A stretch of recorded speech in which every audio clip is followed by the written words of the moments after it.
My current view as of December 2020 is the following: 4 points. Muhammad's biography is a composite fiction based on a real historical protagonist whose story is very different, numerous later figures and biblical typographies from that of Jesus and Moses. Number 2, this chief political protagonist on whom Muhammad is based had nothing to do with the formation of the Quran. The Quran, which is a misnomer, was largely the correspondence of preachers in a Judeo-Christian sect, and the tafsirs in the Quran have misinterpreted the meaning of the Quran. These are big statements I'm making. Number 3, the beginnings of Islam occurred in the north, mostly in Iraq, Syria, and the Jordan area. And lastly, early sources are not only able to confront that this standard Islamic narrative is wrong, but they can identify the evolution from the old, mostly historical narrative to the new, mostly fictional narrative. So that's where I'm at the moment. Wow, so those are big. I mean, what you're saying there is very big, because you're actually going into these, and if people could just remember these 4 points, that the idea of Muhammad's biography is a composite, that this 7th century Muhammad has nothing to do with the 9th century Muhammad. Maybe that's the best way to put it. The 7th century Muhammad is nothing like the 9th century Muhammad, and that the beginning of Islam occurred in the north, that we're going from north to south, and we're also going from Ibn Qabisa to the Muhammad that we finally get in the 9th century. And then the last one is that these early sources that you're coming across, all this material that you guys at Seekers Forum are coming across, it not only confronts that standard narrative, but also helps us along the building blocks, gives a building block to how we came to those. So, and I think this has been a question that many of the viewers keep coming up with.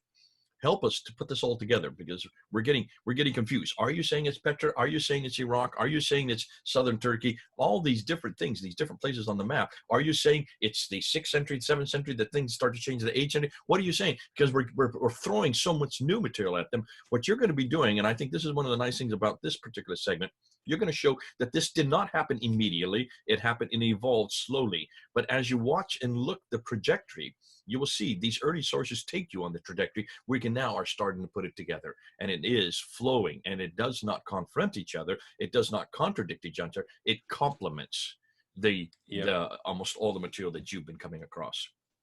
I think the hardest thing maybe for some people to accept is the idea that Muhammad had nothing to do with the formation of the Quran, and I think that's the biggest one. Because once you make that's a pretty big one for a good reason. You've just shut down everything that Islam is dependent on. The Book of the Man. I mean, you can see why they're gonna be an awful lot of people that are angry with you, what you're doing here, because you're not only just taking on the man itself. You're not just taking also the whole emergence of this quickly growing, second largest religion on earth. You're also confronting that which this man was supposedly sent to earth to do, and that is to receive this revelation. You're hitting both the book and the man simultaneously.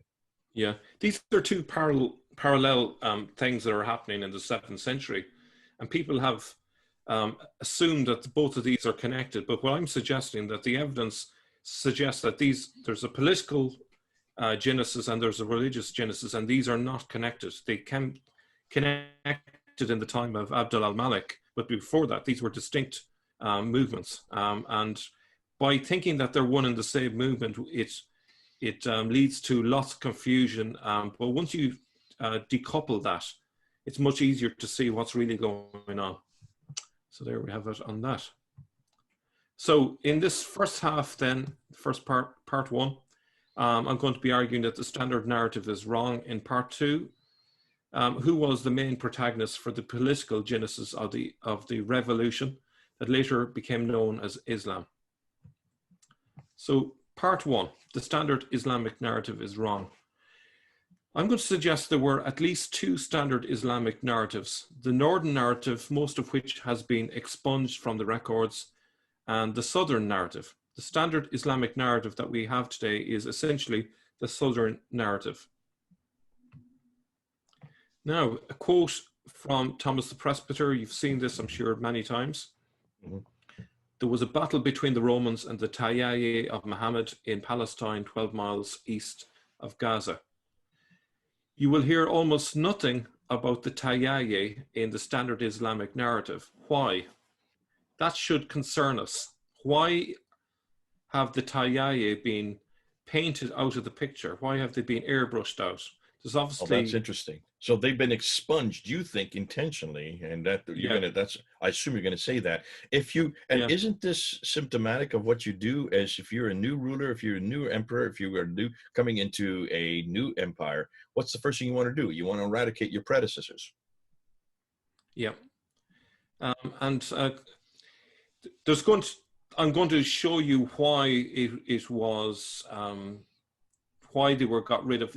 Essentially, as an identifier, it became redundant as an identifier, and this is largely to do with the splits and infighting that went on in the Tayyaye, as we'll see later. And that's why the tribal name got changed, and then a subgroup within the Tayyaye was emphasized. But I suppose to start with, who were they? Who are the Tayyaye? So this is very key to understanding what happened. Well, first of all, the Tayyaye are referred to as the Tay. They're also known as Tayyi. It is a large and ancient Arab tribe, and the patronymic of Tay is Al-Tayyi, if I pronounced it correctly. When did the Tayyaye move north? So in the 2nd century CE, the Tayyaye migrated from Yemen to the northern Arabian mountain ranges of Jabal Shamar, which was formerly called Jabal Tay, as you can see where it is. And notice where it's located, which is south of Petra. And this is going to be key because, as we'll see in a moment, they'll move further north from there again and spread out just into interject real that whole quickly. region. Is this Edom? So yeah, no, Edom is further north than this. So you're talking a few hundred miles further north. So if you take, say, the letter M there of Shamar, it's above that again. So okay, so these people originally came from Yemen, way down in the south. What is today Yemen? What used to be the Hadramaut back then. I have to keep on saying that so you don't get hammered by people that say you don't know what you're talking about. Yemen is the modern day reference for what used to be the Hadramaut, that southern area. And so you're talking about 2nd century. You're talking about a good 600 years before Islam came into being, or as we know it today. So this is long in the past. Yeah. So like their connection with Yemen has pretty much gone at this stage by the time of the 2nd century, and they would have a vague memory of their connections with Yemen. Maybe they maintain some form of trading connection, maybe perhaps, but beyond that, they're now identifying themselves as a northern tribe from the 2nd century onwards. What would Shamad be today?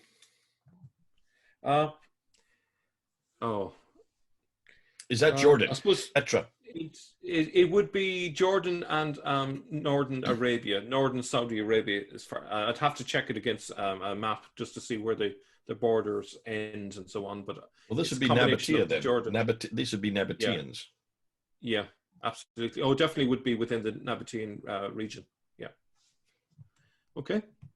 Now, in the late 6th century, the Fasad War split the Tayyaye, with members of its Jadila branch converting to Christianity and migrating to Syria, where they became allied with the Ghassanids, and the Goth branch remaining in Jabal Tay. The Tayyaye also became well established in the Lakhmid region too. So where you see the Ghassanid kingdom there on the left-hand side, that would be equivalent to Syria, more or less. And the Lakhmid area to the east would be more or less equivalent to Iraq. Okay, now obviously the frontiers change over time, but as a rough approximate, that would be fair enough. The Ghassanid kingdom obviously covered the Jordan area in modern day Middle East. Okay, so essentially what you have there is you have the Tayyaye that are spreading north and then having an influence in those areas. Now, the Tayyaye identifier became a less useful marker of identity over time as splits increased, as we'll see. The Tayyaye were split during the first fitna, with those based in Arabia and Iraq supporting Ali as caliph, and those in Syria supporting Muawiyah. Nonetheless, a branch of the Tay under Kataba ibn Shabib were among the leaders of the Abbasid revolution, which toppled the Umayyads in the middle of the 8th century. the Tay fared well under the Abbasids, producing military officials. So as you can see, they may have split, but they continue to have an influence. So we're talking about now, we're talking about 660, because that's when Muawiyah comes to power. Yeah. So 650, 660s. Yeah. Okay. Now what's interesting, okay, we can see where they're dominating. The Tayyib dominated the Lakhmid region so much that the area of Mesopotamia became known as Tajikistan in the 7th century. Isn't that interesting that they were so dominant that the name of the area got changed to Tajikistan, which means land of the Tay. Oh, okay. This is not the same as Tajikistan that we use today. No, there's a linguistic connection, which I'll actually touch on later in the PowerPoint. But just to give you a rough idea of their sphere of influence in the 7th century, you can see it's quite extensive. So into what we would call today Iraq, northern and southern Iraq towards the east, and in the west in the region what we would call today Syria and the Jordan. So it's quite an extensive sphere of influence. Now, in terms of the overall population of these areas, these were a subgroup, but a very influential and powerful group within the overall population. Okay. Now, what's interesting is the central Hijaz was outside the Tayyib sphere of influence, i.e., where the standard Islamic narrative says Muhammad began Islam. So do you see the disconnect between Muhammad and the Tayyib if you hold to the standard Islamic narrative? So we're kind of see how in the historical sources we're seeing a link between the Tayyib and Muhammad, and yet in the standard Islamic narrative, there's an obvious disconnect there. It's a hole in the narrative, to use a very famous person's words. Becoming less so as the days go on. Yeah. Early sources indicate the standard Islamic narrative doesn't square up with what actually happened. So the northern narrative are you implicitly implying that the standard Islamic narrative is a sin? I love the word you're using to incorporate that. Your acronyms are bursting with information. I'm sure that's not lost on the audience. I couldn't resist that one. I was too. You're waiting for someone to jump in to say that too, weren't you? I was. Yeah. I'm a bit of a joker. Right. The northern narrative. This is the earliest narrative, and traces of this earlier narrative survived long after the newer narrative took over. So this is going to be key. Okay, so let's build up this narrative then. So these early sources give an indication of the information that was available at that time and would have been part of the overall narrative and the overall sort of knowledge that people had at that time. So Thomas the Presbyter, you have the dates there. It's dated to 634. There was a battle between the Romans and the Tayyib of Muhammad in Palestine, 12 miles east of Gaza. Now, the reason for the early dating of this 640 CE is because of the precision of the dating there. It's clearly very close to the time. And we see that the Tayyib is connected with Muhammad. Now, note the group he's associated with, the location of the event, which is, as you can see, east of Gaza, and to a lesser degree, the source of the information, Mesopotamia, because that's where it was written, are all indicators that it's up in the north. Isn't that interesting? Okay. Note also the name or title given, Muhammad, is spelt with a T, which indicates it is a Pahlavi word, which is the language of Sasanian Persia. So we're getting a hint really here that there's a Persian link, there's a Persian connection, and everything about this suggests that Muhammad is linked to the north, even though this is a very short source. So there's a lot in this, and it's easy to overlook so much of the significance of this. Now, just so people are understanding, when you're saying Romans, you mean Byzantine. The Byzantine, yeah. They would have been still called the Romans into that era. In fact, if we were to use Byzantines, that they would know what we're talking about. The Byzantines are what we call them now, but back in those days, they wouldn't have been referred to as the Byzantines. Just so people, because people will probably say, you're not saying this is all happening in Italy. No, this is happening. This is the Byzantine Empire that was headquartered up there in Constantinople. Yeah. Okay. And then we also have the fragment on the Arab conquests, which is written even earlier, 636 AD. And many villages were ruined with killing by blank. We don't know what was written there, Muhammad. And a great number of people were killed and captives were taken from Galilee as far as Beth something. So again, why does it mention Muhammad in such a northerly location? And what's interesting, the later tradition scrubs this from the record. He never enters the promised land. Why remove this? Isn't that interesting that they have got rid of this? And in the standard Islamic narrative, he, a bit like Moses, he sees the promised land but never enters it, and Joshua takes over. So that's interesting that... Okay, so this is 636, another reference. Where is this fragment that you're talking about, this fragment there? This was written in the front of a gospel. I believe it was a Syrian gospel.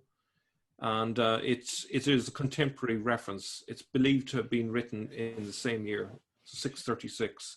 And it's about... exactly is this Muhammad? This is the Ilyas ibn Qabisa?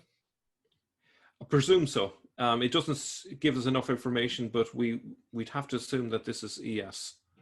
And can you then understand how this supports what we've been saying? This has been another question that has come up on the writing of Sabaeus. Sabaeus refers to a Muhammad who kills an awful lot of people. Well, this would be supported by this fragment here. Yeah, absolutely.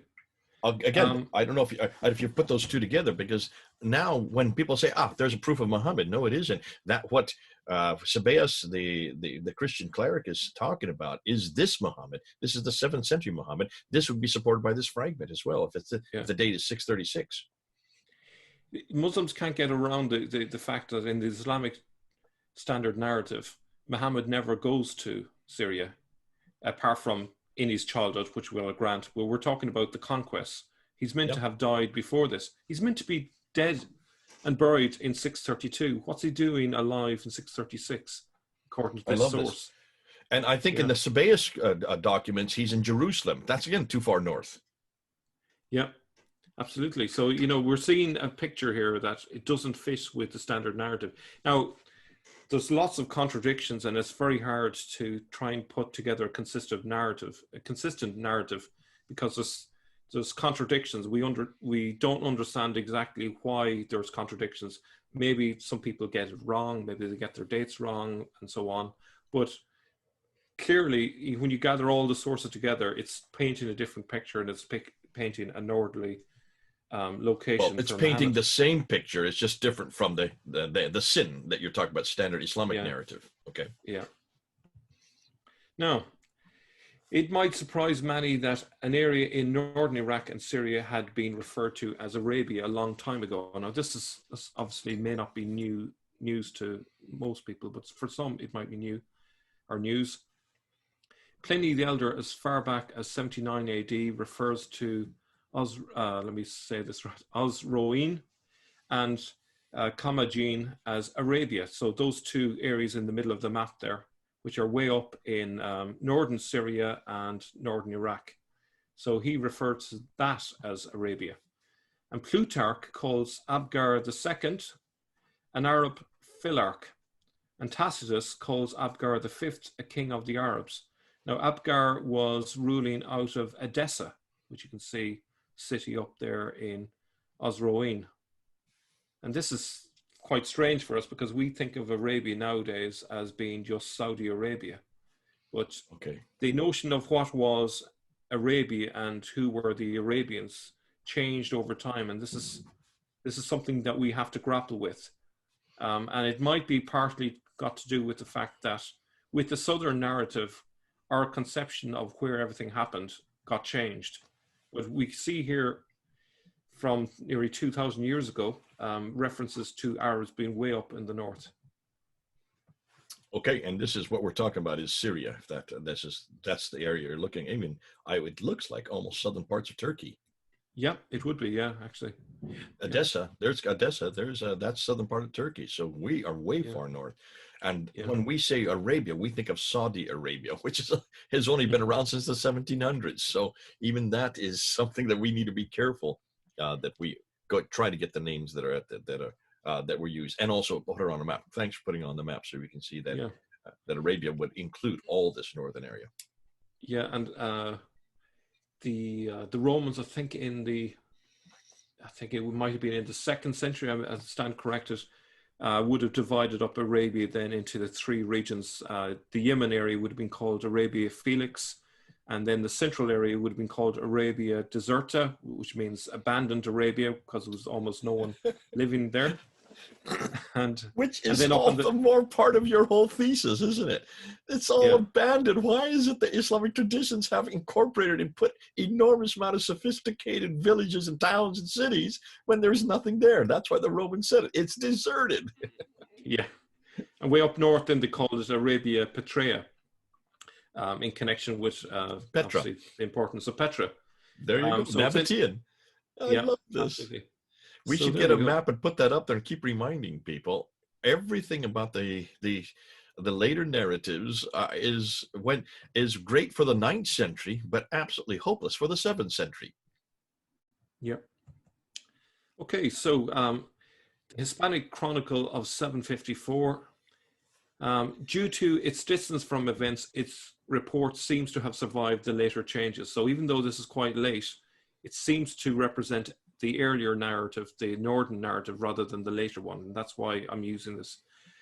The Saracens rebelled in 618, the 7th year of the Emperor Heraclius, and appropriated for themselves Syria, Arabia, and Mesopotamia, more through trickery than through the power of their leader Muhammad, and they devastated the neighboring provinces, proceeding not so much by means of open attacks as by secret incursions. Thus, by means of cunning and fraud rather than power, they incited all of the frontier cities of the empire and finally rebelled openly, shaking the yoke from their necks. Notice that Syria, Arabia, and Mesopotamia are Tayyaye areas. This confirms again the link between Muhammad and the Tayyaye. So this source is fantastic. It really tells us where it all began. It happened in Syria, Arabia, as in northern Arabia, and Mesopotamia. That's where it started. It didn't start the way the standard Islamic narrative says it started, way down south in the Hijaz. Now, another source, and you mentioned Sabios, a fantastic source. Here he says the following: so they, the Jews expelled from Edessa, departed, taking the road through the desert to Tashkistan, Arabia. You remember that Tashkistan? To the sons of Ishmael. The Jews called the Arabs to their aid and familiarized them with the relationship they had through the books of the Old Testament. In that period, a certain one of them, a man of the sons of Ishmael named Mahmed, became prominent. Mahmed taught them to recognize the God of Abraham. He ordered them all to assemble together and to unite in faith. Now, it's interesting, where did you meet, or where did these Jews meet Muhammad? Was it down in the Hijaz? No. Or was it in Iraq? There you go, Tajikistan, which would be Iraq. You're right. Yeah. That's great. I mean, it just follows the same pattern. And also the thing is, this person who's referred to as Muhammad, how could he order them all to assemble together? Who has the power to order people around and get them to assemble together? Do you think a wacky preacher in the desert would be able to do that? If they were, I don't know, what's his name? Billy Graham, maybe? But no, we're talking about someone who is in authority, you know, and we're going to see more of that in part 2. But we see a clear indication that Muhammad and the Tayyaye are linked, and the Tayyaye are located in the north, i.e. Mesopotamia. It doesn't make clear if Muhammad was also located there due to the way it transitions to Muhammad, but it suggests it. Okay. And here's Tashkistan in northern Mesopotamia. And you can see this map is based on the period 610 to 641. Now you can see Tashkistan is located between the rivers Euphrates and the Tigris. And as you can see there, it stretches from, say, roughly Edessa all the way down to Ctesiphon. Okay. Now, we will come back to the most likely candidate for who this Muhammad was in part 2, but let's move on. This is a source that has become very famous in recent times on the channel, the Byzantine Arabic Chronicle of 741. This is the last the Byzantia vestige. Arabica that we've talked about quite a bit, for those who are just wondering. Yeah. So this is the last vestige of the old northern narrative. It's 741. Abdullah al-Malik, assuming the apex of his kingdom, ruled for 20 years. In the first year of his rule, he directed all the experience and virtue of the mind of his army against Abdullah al-Zubair, whom his father had attacked so many times in various wars, all the way finally to Mecca, as they consider it, the home of Abraham, which lies in the desert between Ur of the Chaldeans and Kara, the city of Mesopotamia. Now, I think did I pronounce that correctly? Ur of the Chaldeans, I think I did. Yep. So let's have a look at where that is. It's up here, okay? At least according to my reckoning, in those days, as just to recall, there was no knowledge of Ur being in southern Iraq. In those days, they would have presumed that Ur was in the same location as Edessa. But whether we take Ur as Edessa, the location associated with Abraham's birth according to local folklore, or if we take Ur to mean the location in southern Iraq, either way, Mecca would be somewhere in Syria or Iraq and not in the south. And this was a piece of evidence that Murad pointed out to me in his early version of the Iraqi thesis. So the idea that that Mecca existed somewhere between Ur and Karhe. Now, the only problem with his thesis was that he assumed that Ur was way down in southern Iraq. And for me, the problem with it as a source was that it was a huge distance between Karhe and Ur way down south. But as you can see in this map, if you assume that Ur is in Edessa and Karhe is, as you can see in the map, that's the same as Haran, then it's more precise. It's between a relatively short distance, and that makes more sense. Can I just jump in here? Yeah. This is looking at that map there, and it's too bad we don't have a map of where the present day Ur is. That present day Ur, and this is where maybe Murad needs to be a little bit more careful. The present day Ur in southern Iraq was only understood, was only discovered in 1853 by the British archaeologist. I can't remember his name off the top of my head. And so therefore it's a little over, we're coming up on 200 years ago, just not even 200 years ago when it was then brought down to Ur. But you're looking at the 8th century. In the 8th century, 741, mid 8th century, they hadn't yet discovered that Ur. So of course this would be where they thought Abraham came from. In the 8th century, we've got to always do, as we've said, always go back to the time period that we're referring to, not what we would know today. Otherwise, you're going to get a lot of things wrong in history. And so that's a good reason why we need to understand that this was considered to be the birthplace of Abraham, or where he lived. And so therefore, it was wrong. That is true. But they hadn't yet discovered the real Ur. And the other thing to bear in mind is what is meant by the Chaldeans, the Chaldees. Well, the Chaldees means the magicians. These are people who are into sort of magic and superstition and even Neoplatonism and all sorts of things. There was an academy in Athens that was closed down in the early part of the 6th century. And where did they move to? They moved to Haran, which is, as you say, down the road from Ur here on the map. So Edessa is Ur. So again, it's confirmation of a connection between the Chaldees and this location of Edessa. Okay. All right, so obviously the changing of the guards requires a changing of the narrative. So as you can see here, we have the old narrative, which is the Northern Historical Story, or NHS, for as an acronym. I love that. So for those of you who don't know why he's smiling and why he's laughing, the NHS is the National Health Service in Britain. and everybody swears by it for obvious reason, because it's what saves you, it's what heals you, it's the socialized medicine that has been one of the big success stories there in Britain for many, many years. So he's putting the NHS, Northern Historical Story, versus the Southern Islamic narrative, which is sin. Sin is the opposite of the NHS. So you're doing tongue-in-cheek. That the Northern story, Northern historical story, is the true story, and sin, as we know, is the false story in the South.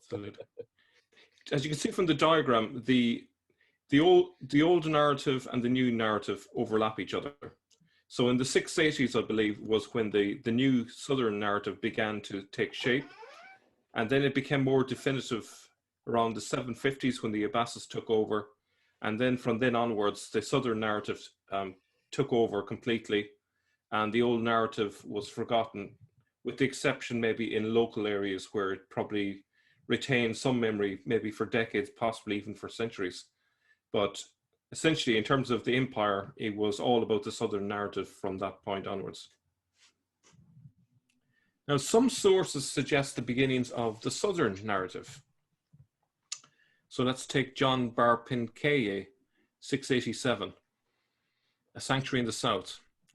One of the Arabs by name Zubair made his voice heard from a distance.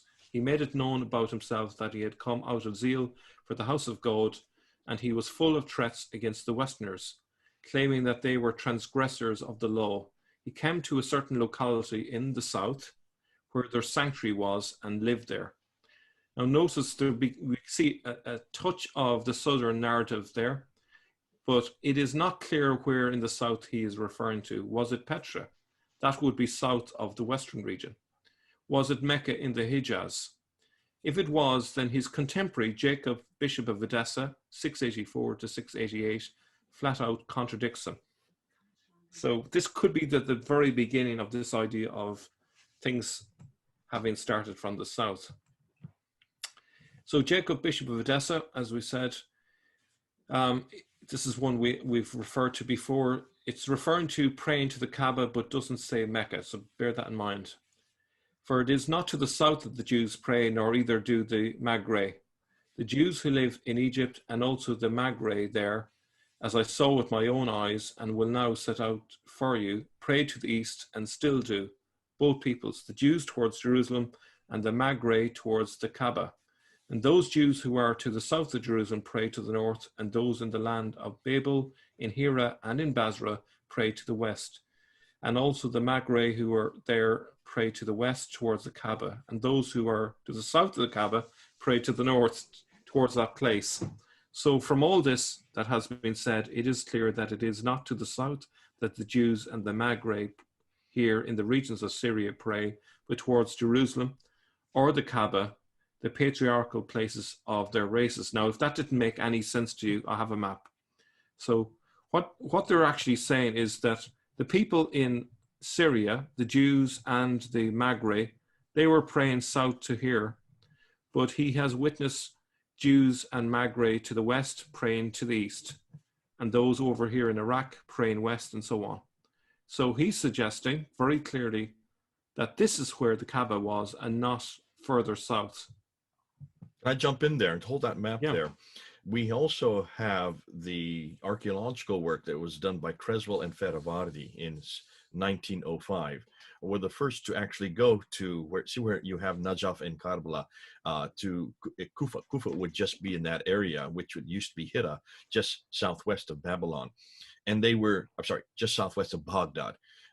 That's where they did their digging, and they found the Wasit Mosque, and they also found the Kufa Mosque, the two of the oldest mosques, and they dug down to the original floor plans of those mosques, and they found the Qibla walls. And these are the first two Qibla walls that were discovered by Western archaeologists, 1905. And they noticed that the Qiblas were facing directly west. When they went over to the other side, it's just off the map to Egypt. They went outside of Cairo to the old garrison town called Fustat. And there in Fustat, they dug down to the original floor plans, and they came to the Qibla wall of the original floor plans of the Fustat Mosque, and it's facing directly east. And so they noted this in 1905. Sure, that's over 100 years ago. They noticed this, that it looked like, and they suggested that looked like that the Qiblas were facing Jerusalem. Now we know now today, Dan Gibson has gone back there and gone both. He's gone to the Wasit Mosque, and he's also gone to the Kufa Mosque, and he's also gone to the Fustat Mosque. And he's made it. He's shown very carefully that both the Fustat and the Kufa Mosque are facing not Jerusalem, they're facing Petra. And the Wasit Mosque, the word itself means in between. It's facing in an in-between direction that's halfway between Petra and what is today Mecca. Now, for that reason, the archaeological evidence is supporting what Jacob of Edessa is saying here. Almost exactly. Jacob of Edessa would not have had GPS to know exactly where they were facing. He just assumed it was Jerusalem, but he was off by 3 to 5 degrees high, because back then he wouldn't have anything. He wouldn't have known better. And so that's why it's fascinating today with GPS coordination. We know that actually they were not facing Jerusalem. They were both facing Petra in this case. Yep. Now we move on to the Chinese sources. So Dashi, also written as that in Chinese characters, was the Chinese name for the Arabs and the Muslims in Persia and Central Asia in general. The name first appears in sources of the Tang period as Duoshi or Duoshi.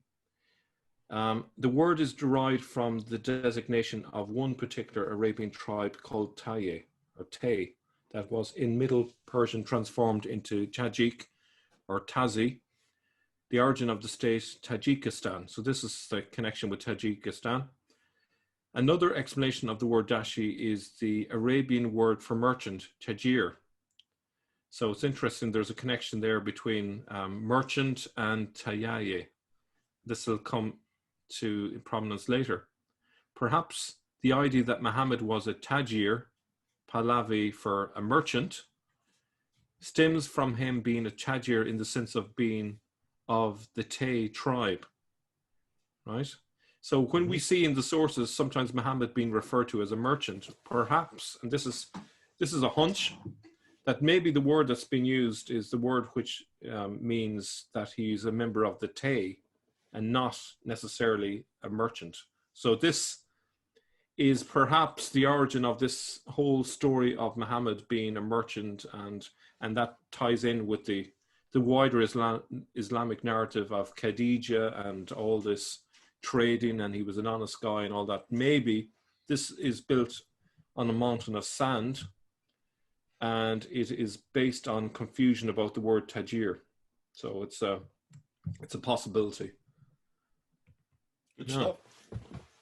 A different story appears in the 750s after the takeover of the Abbasids. Now, this is very key because this is a smoking gun. You know, we're sometimes accused of a conspiracy theory because we're saying that there was an old narrative and a new narrative. But what if even the Chinese noticed this in the 750s? Well, this is exactly what we find. The Dashi, or the Tayayi, sent an envoy to China in 751 with a story of how they came to power. After 651, the Dashi sent envoys 3 more times, 701, 705, and so on. However, the Tang government noticed something peculiar, something odd, when they received envoys during the years of ZJ, 756 to 758 AD. They were told a completely different story of how the Dashi were founded. This time Muhammad's name appears, and the story this time is like the standard Islamic narrative we have today. The Chinese were confused, so they recorded both story versions, which is great that they did. But isn't that fascinating that at the time when the Abbasids had taken over in the 750s, suddenly the Chinese noticed that the story had changed. So, and we're talking about 756 now. This last one, when the Tang government notices something odd, and that's between 756 and 758. Yeah. So there's obviously something going on there. Why have the Abbasids changed the story? And I would suggest that one of the reasons is they're not going to be bragging about the Tayaye now, because they have been in a conflict. You know, inside the larger tribal group of the Tayaye, there's been a split. So this name no longer has major significance for them. They're going to emphasize in their new account how a subgroup are the real founders of what we call today Islam. And why would they do that? To justify the fact that they are in power. So they have changed the story as a way of holding on to power and to project their authority, their right to rule. Even as far away as China, they want to emphasize this. So it's fascinating. And here is the source itself.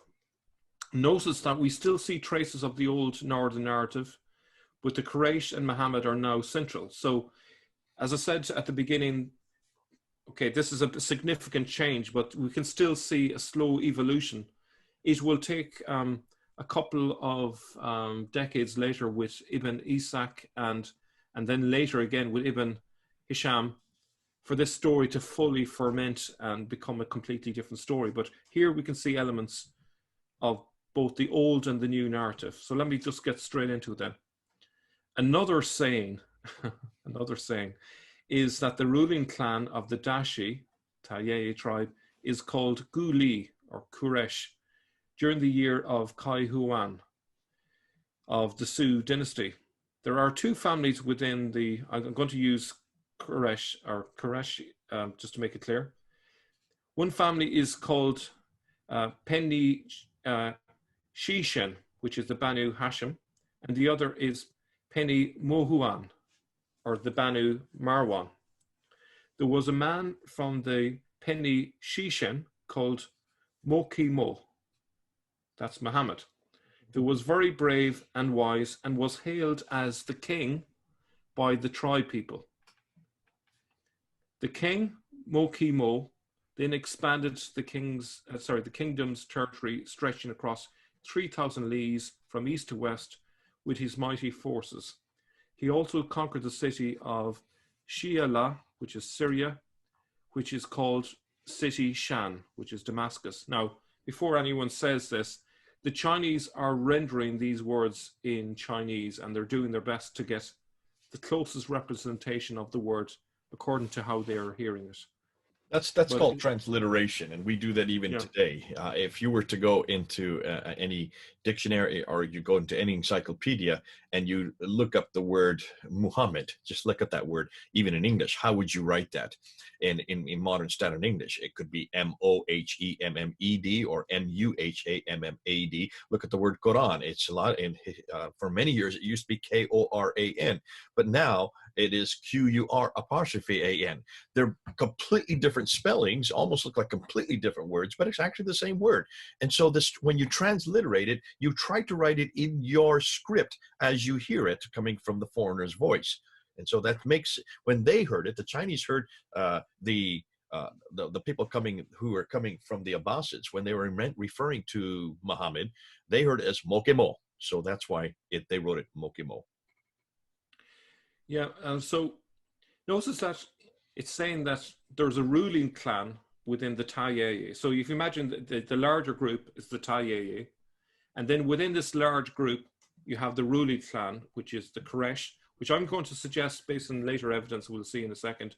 They are the Persian group within the Tayyei. So the Tayyei is a tribe which is transnational. It doesn't stick nicely within the borders. It's a mobile tribe that spreads across Iraq, Syria, and even into Persia. Now, there's a subgroup, as I say, the ruling clan, which are the Quraysh, okay?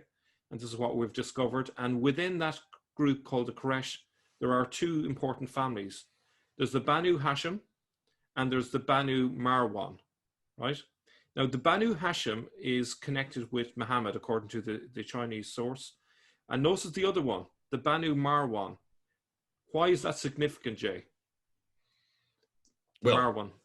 Because the Marwanid family are the ones that come into power in 680. They're the ones that take over and subvert the Sufyani family, of which Muawiyah was a part of, and they were a subgroup that then become the dominant group within the Umayyad dynasty. So we know the dates for that; those are well known. So it's fascinating that even they're being picked up in these Chinese sources. Yeah. So you can see here that from the the point of view of the 750s, the Chinese are basically saying that we are from the real people that started everything are the Quraysh. It wasn't the Tayyeh. They're basically saying, no, it's not these low-life Arabs as they probably would have viewed them, you know, from the Persian point of view. No, it was the ruling clan that were key to all of this, because both the Umayyads and in terms of the ruling group, the Umayyads and the Abbasids were Persian. So they were the ones that were in charge, okay?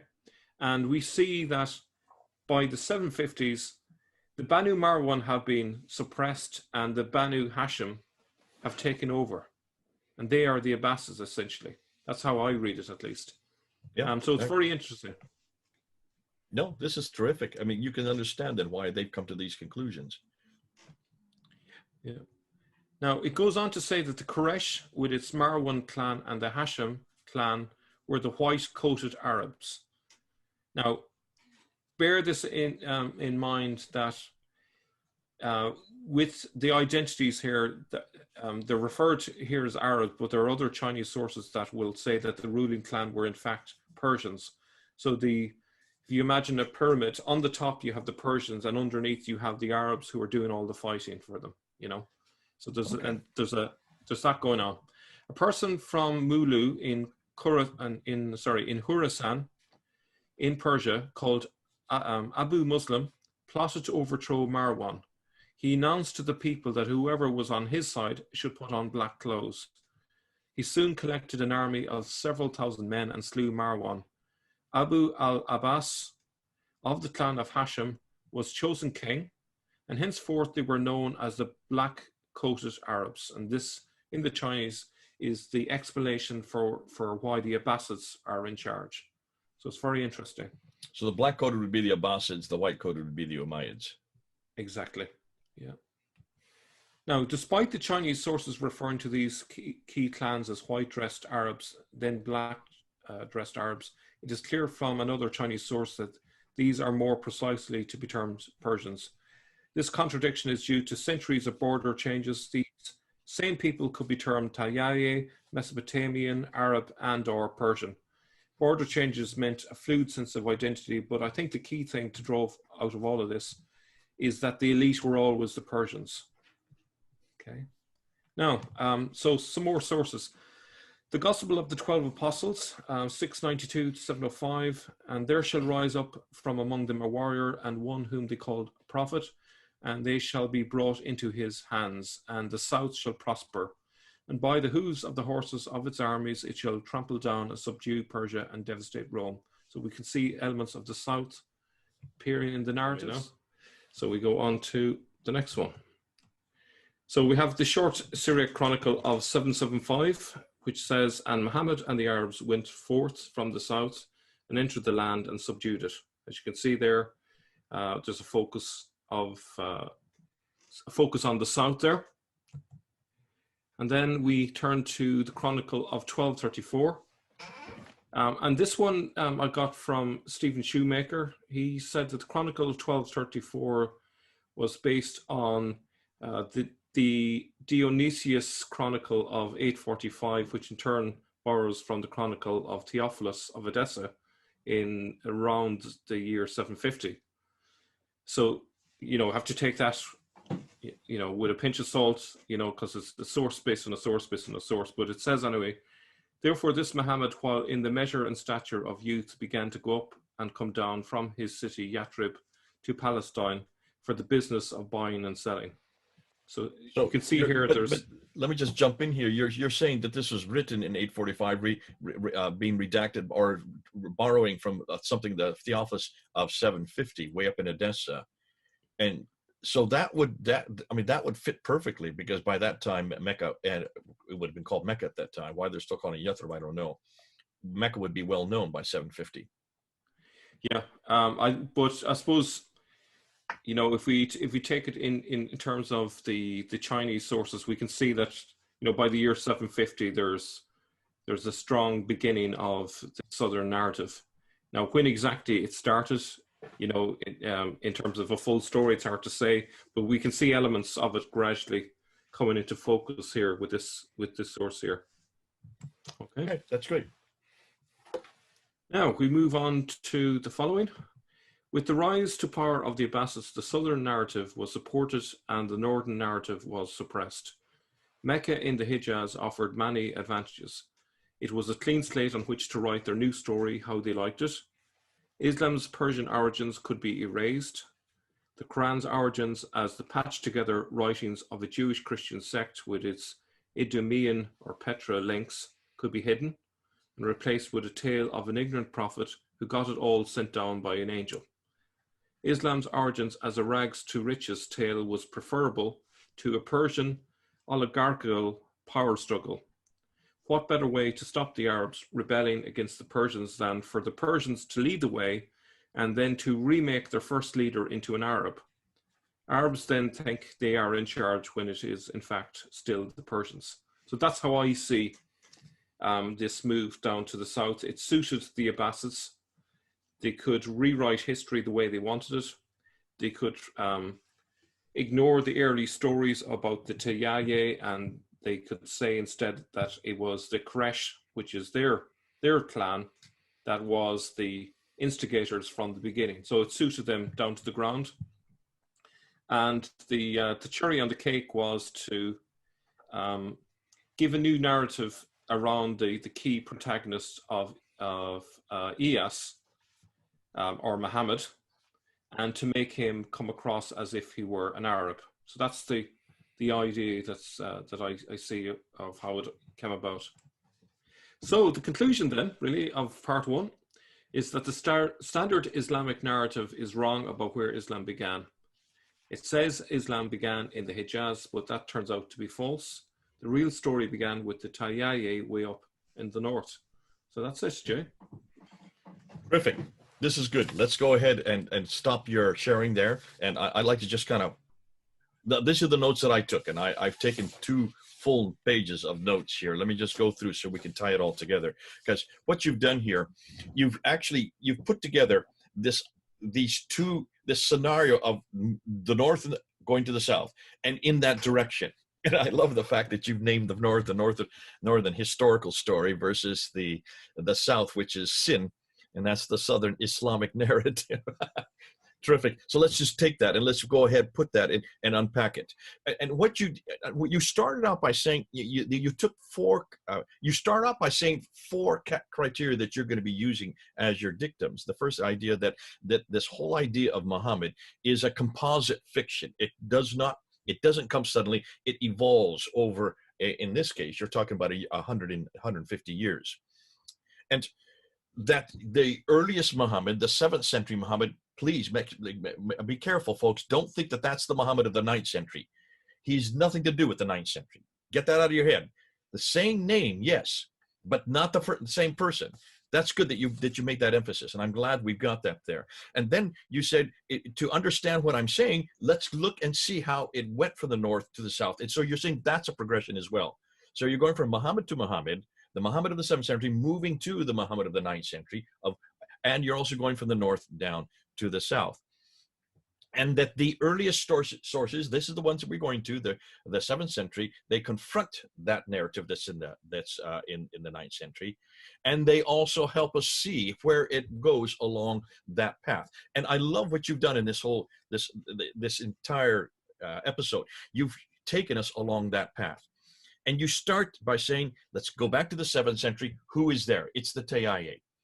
And they have been expurged. That's why we don't know anything about them, because they have been thrown out by all the later traditions. But you do to say that these Tayyaye, they have a history, and they start way down in the south, not the South Hijaz, but the South Yemen, what would be to Yemen today, the Hadramaut at that period. And you're saying way back in the 2nd century. So there would be no, there probably, or I shouldn't say no, but there's probably very little memory of that part of the Tayyaye. They come from the Yemen, from the very far south, and they go all the way up to Shamat, which is what would be the Nabatean area. That would be Edom, and that would be Petra, and what today would be Jordan, and I guess you might say parts of Israel. So they go to the north. Then by the 6th century, so that's the 2nd century, by the 6th century, they then split into 2 groups. And the two groups are Syria, the Ghassanids in Syria, and the Lakhmids in Iraq. So now we're in the 6th century. And then by the 7th century, those two groups, which if anybody has studied their history, you will know that the Ghassanids became a buffer state for the Byzantines, and the Lakhmids become a buffer state for the Persians or the Sassanids. That's well known historically. So it's great that you've done this. So now we then move into the 7th century, because these two groups, the Ghassanids and the Lakhmids, they produce two different individuals who are also in competition to each other. From the Ghassanid area, you have Muawiyah, and from the Lakhmid area, you have Ali. Go ahead. What did you want to say there? Yeah, just be careful not to identify them too closely. So just be aware that the Tayyi were a subgroup within the Ghassanids. They weren't identical with the Ghassanids. They were part of the Ghassanid population, not the entire population. And same with the Lakhmids. They were a significant group within the population that had huge influence, but they weren't the entire population. Okay. If that makes sense, yeah. That's a great corrective. Now, let me ask you this. Muawiyah, would he be a Tayyi? I would say yes. Yeah, there's evidence from the Chinese source that talks about that. In fact, that there were, if I can remember it correctly, there was the Marwan clan and there was the Hashim clan within the Tayyi, and they put Muawiyah in one group, and I think Muhammad is in the other group, as best as I remember. And Muhammad would be the one that's in the Lakhmids, which is where Ali would come from as well. So then you move over to Tajikistan, and you talk about this Tajikistan, which is further east yet, because this became the homeland for the Tayyi, and that was the land of the Tayyi, which is what we would consider today the Euphrates Valley, the Mesopotamia, the place actually where Abraham came from. But you then moved over and you said, let's look at, and then you really moved into say, now let's take this northern narrative, this northern historical story, NHS. Let's look and see what historical support we have for this. And I count 1, 2, 3, 4, 5, 6 different supports you gave. Let's go through them real quickly, just to remind ourselves. You started with Thomas the Presbyter in 640, who refers to the Tayyi he talks about this Muhammad who has a battle with the Romans, and he uses the word Mahmud, and that would be the Pahlavi spelling of the word Muhammad. So that is in 640. You see the name come up. But that Muhammad is not the Muhammad of the 9th century. That's the Muhammad of Ilya ibn Qabisa, which we're going to be getting into in the next episode. You then move to 636. You kind of bound back 4 years with a fragment of Arab conquest. And that's in Syria. So here you have Thomas Presbyter is way in Pahlavi area. That's off to the east in what today is Iran. And then you move and say, listen, the fragment of the Arab conquest also refers to Muhammad killing many people, but way over in Syria. So here's this Muhammad head is appearing again, but not the Muhammad of the 9th century. And that's where this confusion keeps coming in. This is the Muhammad of Syria, again, in the north. And then you go way back to 79 AD with Pliny the Elder, who refers to this Osrohen, I don't know how to pronounce it either, but he refers to this whole area, the smaller land up there in the north, very far north, as Arabia. So we know we're talking about Arabia in the north again. And I think a lot of people would have thought, oh, that must be Saudi Arabia today, because they're thinking of the fact that that's what it's called on our maps today. No, this is much further north. In fact, that includes, as you put on the map, that also includes parts of southern Turkey and northern Syria. And then you get to the Hispanic Chronicle of 754. Now that's the time when the Abbasids are coming into play. They are already into play. And you talk about the fact that this refers back to 618 to the Saracids rebelling against these Tayyi. They rebel against known as the Tayyi, and they are, according to this chronicle, they are in Syria, Arabia, and Mesopotamia. And the Arabia, of course, as we know from Pliny the Elder, would include Syria. So that's much further north again. And that their leader is Muhammad again. So there's this is why you're leading up to what we're going to be doing in the next episode. The fifth evidence you come up with Sabaeus in 660s.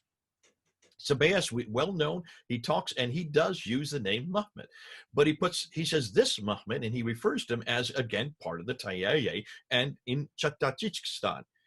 So that again shows that this Muhammad we're talking about is a 7th century Muhammad. He's not the 9th century Muhammad. And then number 6, you come up with the Byzantium Arab Chronicle. You call it that. I know it as the Apocalypse of Pseudo-Methodius Continuata Arabica. It's a huge name, but it's become so famous because Patricia Crone made it so famous from 741.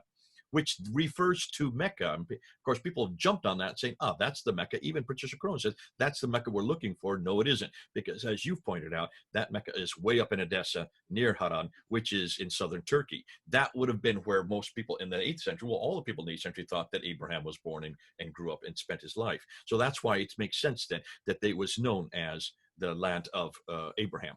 Too far north because the real Ur has not yet been found yet. Was not been found until the 1800s. And that's where you say that the beginning of the sin comes in, or the southern Islamic narrative starts to introduce. And I love what you did by putting up that graph of that timeline there, because you said there's a bit of an interlap between the northern NHS and the SIN coming in later on.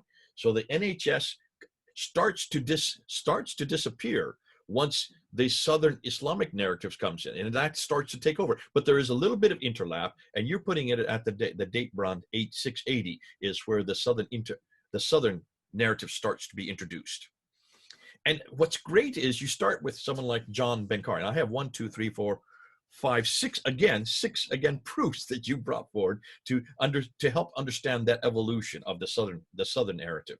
And you start with John Bar Penkei in 687, who refers to Zubair, who, remember, was the governor of underneath Abd al-Malik, lived in Petra, rebelled against the governor, against Abd al-Malik, and destroys Petra and takes the Black Stone with him. And as he takes the Black Stone, we haven't really got into the Black Stone yet. We need to do that, Mel, because what we're now finding out is the Black Stone is always where God's presence is. So when you take the Black Stone with you, you take God's presence with you. So when he then flees to the south, you can see then all the pilgrims follow him. They want to go where the Black Stone is. Now, that's a whole nother time. But what you do say is this is the beginning then of that movement down south, where now everything moves south. And then you give the example of Jacob of Edessa, who writes about this. Some people, you put it to around 688. Most people put that document to 705. Again, 8th century. And that he's talking about the fact that the people over there in Wasit and in Kufa are paying west, and those in Egypt and Fustat are playing east. And he thought in 705 that this was Jerusalem. He was off by 3 to 8 degrees, as we now know today. Nonetheless, that's the understanding, because it's obvious that they were not playing south. It was where they should have been praying for. So already you can see now that he's locating this further north. Nonetheless, the Chinese then come in, and this is what I love. You're bringing in some extra Quranic material, and what makes this so powerful is that they would have no agenda. They are neutral observers, not observators. What a terrible word. Observers. As neutral observers, you can trust them better, and they also would have not had any doctored material. By virtue of the fact that this is all coming out of China, there'd be no way that the Abbasids could control this. They would not have been able to eradicate it. And so that's why in some ways they're much more objective. Being more objective, they're the better people to look at to see, because they are noticing that there's a difference, and they're seeing and they're saying that there is a difference between the north and south again. And what do they say? Well, they talk about these people from Tayay. They call them Dashi, and they you talk about their name Dashi, which is the Chinese rendering of Tayay. That again, it's transliteration. You would not pronounce it. They would not pronounce it the same way we would pronounce it, but that's how they wrote it. And that they have envoys that come in 705, 711, 741, and then 756. And that those who come in 705, 711, 741 say one thing, and that is that this is all much further north. These are the Tayai they're working with. But when they come in 756 to 758, under the Tang government, everything seems to change. And there's a difference in their envoys coming, and they're saying there's a big change going on now. And they're saying they refer to Muhammad by name. Now they're referring to this man named Muhammad by name. They talk about the Qurayshi who are introduced in their documents. And they're mentioned that these Qurayshi, who they call Guli, you can see the transliteration, and they don't call him Muhammad, they call him Mokemo. Mokemo would be the way they pronounce Muhammad. But they talk about these Quraysh who are the Persian elite. They are the Persian elite. They're off in the east, and they're referring to that. That should wake us all up. because now we're seeing that the Abbasids, who are from the east, they are from much further north, they hate the Umayyads. We now see that. And the Chinese are actually showing where this sequence happens. It happens somewhere between 741 and 758. Well, who comes to power between 741 and 758 but the Abbasids? They take over power in 749. And they are the ones that take the headquarters from Damascus and bring it down to what is today Baghdad, called Ctesiphon back in those days. So that's amazing. What you're showing here, see, you're listening it for the first time, and you're actually showing, from looking at all these documentations that you have been able to glean all over the place, Mel, you're actually recreating what I've already known, but didn't know how to put any bones, any meat to, because I only had the bare bones. You're putting the meat to it by showing the documentation that supports it. I've always known that there was a difference between the Umayyads and the Abbasids, and you can see that immediately, because why would you take headquarters up in Damascus, which has been the headquarters all the way since the time from 622? Why would you take it down to Baghdad over there in the east, unless, of course, you are bringing an entirely new empire? The Chinese picked this up, and it's there in their documentation. They would not have an agenda here. They're just writing what their envoys are coming back with and what they're noticing. And they're noticing that these people in the east, they're in Baghdad and further east, they are Qurayshi, they are Persians. And they refer to them now. Do they refer to them, or are you referring to them as the white coats, black coats? They are actually the Chinese themselves are actually describing what they wore. So that's in the sources. And I have an image for you to make it clear for everyone. So you imagine a chessboard. You have the white pieces on one side, they are the Umayyads. On the other side, you have the black pieces. Okay, those are the Abbasids. Okay. And so white piece chess, in their cases, they say, coach, in your case, let's just use a Chinese chessboard to even make it more clear. Yeah. And the pawns are the Arabs. All the elite are the back row. The kings, the queens, the knights, they are the powerful ones at the back. The Arabs are the pawns. They are the cannon fodder for all of the Persian That's an interesting way to put it. That's the way I would describe it, So it's fascinating how you're bringing this whole Chinese element into it. I love you're doing that, because that makes your argument so much more powerful, because of the fact that they don't have an agenda. They are neutral observers. There's no reason why they would lie. They would not try to doctor the material for any political gain on their part. They're just noticing, and they're putting it out there. And what they're noticing is there is a difference. There's a change between 741 and 758. And then you bring in the Gospel of 12 Apostles in 705. That precedes the Chinese material. And this Gospel of 7 Apostles, again, brings up this idea of this movement down south. The short Syriac Chronicle of 775 refers to all this that's happening down in the south. So that's redacting it back to, again, this would be well into the Abbasid area. And then you talk about the Chronicles 1234 of Dionysius. That's dated to 845, but it's referring to material that was lifted from Theophilus of Edessa in 750, and referring to this movement from the north to the south. Brilliant stuff. Why did they do this? And this is how you end. And this is what I love. Why would the Abbasids try to eradicate everything that have gone ahead? Why do they create a whole new place and a whole new person and a whole new narrative? Why this narrative from NHS down to Sin, NHS down to SIN? From the northern historical story, which should remain, well, that's because that's the Umayyad story. They don't want anything to do with the Umayyads. They want to eradicate the Umayyads. They want a clean slate. They want a completely new clean slate. Therefore, they have the book, the man, the place, and the narrative. So they eradicate that, and they bring back they erase any Persian origins, which is in the north. They erase any Idumean origins. For people who don't know what we're talking about, that's Edomite origins. You've gone through this with Job. And then they want to show that their prophet was not a king like the original Muhammad was. He was a king. He had 30 villages. He was powerful. He was a Christian on top of that. Their prophet is not a Christian. Their prophet is a Muslim, and he comes from rags to riches. Well, every prophet goes from rags to riches. So there is that same narrative that's all through the Bible. We have that same story. We even have it now in this story, this new narrative, which is a Southern narrative. It is Southern Islamic narrative, now makes him rags that becomes rich from Mecca to Medina.